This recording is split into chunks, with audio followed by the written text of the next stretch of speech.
নমস্কার বন্ধুরা, আমি আবার একটি নতুন ব্লগ নিয়ে তোমাদের সাথে চলে এসেছি।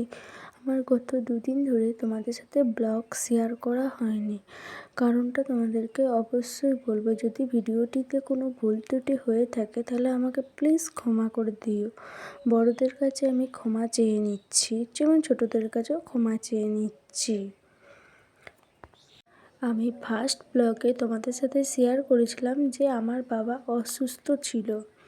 আমার বাবার অসুস্থতার কিছু ভিডিও তোমাদের সাথে আমি তুলে ধরেছিলাম। সেই অসুস্থতা থাকাকালীনই আমার বাবা গত দুদিন আগে মারা যান। সেই জন্য তোমাদের সাথে আমি ভিডিও শেয়ার করতে পারিনি।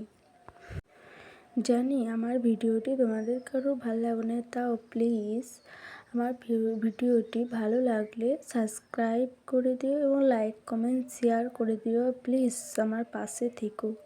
আমি প্রথম ব্লগ স্টার্ট করছি, যদি কিছু ভুল ত্রুটি হয়ে থাকে আমাকে ক্ষমা করে দিও। বাবা মারা যাওয়ার পর মা কোনো কাজই করতে পারছিল না, তাই মা আজকে বলল আমি কাজ করছি না।